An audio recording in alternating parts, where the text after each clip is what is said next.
In this screencast, we're going to talk about the second derivative test and how it actually generalizes to high dimensions. The first thing we're going to do is we'll just review the first derivative, or the first semester version of the second derivative test. We take the derivative of a function, 3x squared minus 3x.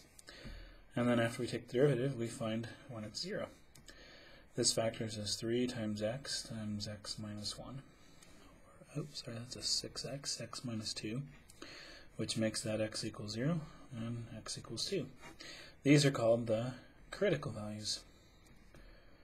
These are the places where the maxes and mins may occur.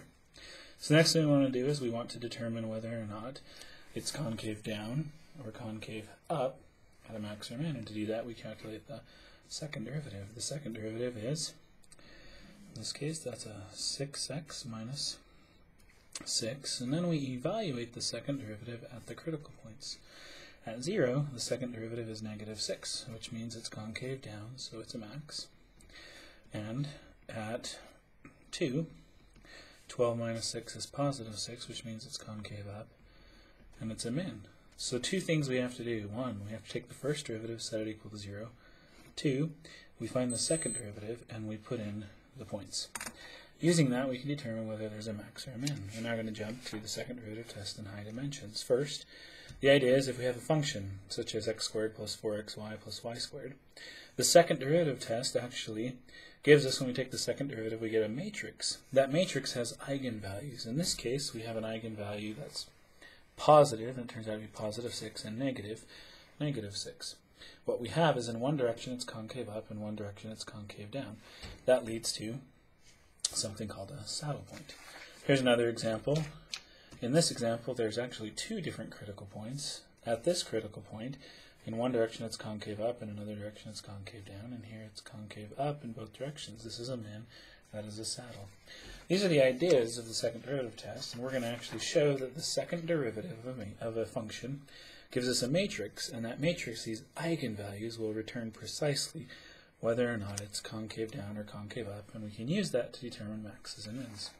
So the example we're going to look at is we're going to look at the function f of xy is x squared plus 4xy plus y squared. The first thing we do is we take the derivative.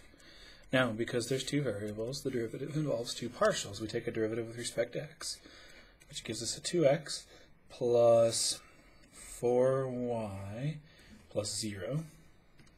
And then in the next column, we take a derivative with respect to y, 0 plus 4x plus 2y.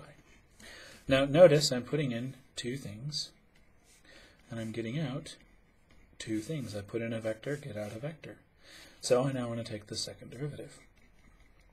The second derivative is found by, on the first column, I take a derivative with respect to x. So the derivative of this with respect to x is just 2 plus 0. The derivative of this with respect to x is 4 plus 0. So we put the 2 here and that 4 there. Now we take a derivative with respect to y. Derivative with respect to y will give us a 4 and a 2. This is our matrix. Now, if we go back to the original, remember there were two things we had to do. We had to take the derivative, set it equal to 0, and we had to take the critical values and plug them into the second derivative. So we'll come back, and we need to set this equal to 0, which really means we have two equations. 2x plus 4y is 0, and 4x plus 2y is 0. Well, this right here is just a system of equations. And I'm going to write the system down in matrix form. And if you reduce the thing, out pops 1, 0, 0, 1, 0, 0, which means x and y are both 0. So the only place where there could be a max or a min is the origin at 0, 0. Now we come in, we say, oh, let's take this function and let's plug in 0, 0. Well, since there's no x's and y's in here, we don't really have to plug in the 0, 0. If there'd been x's or y's in here, we'd plug the values in. Next thing we're going to find eigenvalues. So 2 minus lambda, 4, 2 minus lambda. That's 2 minus lambda squared minus 16, which is 4 minus 4 lambda plus lambda squared minus 16. Looks like we got a lambda squared minus 4 minus 12. That factors as a lambda minus 6, a lambda plus 2, which means lambda 6 and negative 2. Notice the lambda equals 6, that's positive, so in one direction things are concave up. In another direction things are concave down. Which means here we have a saddle. Picture to go with this was the picture we started with. This picture right here.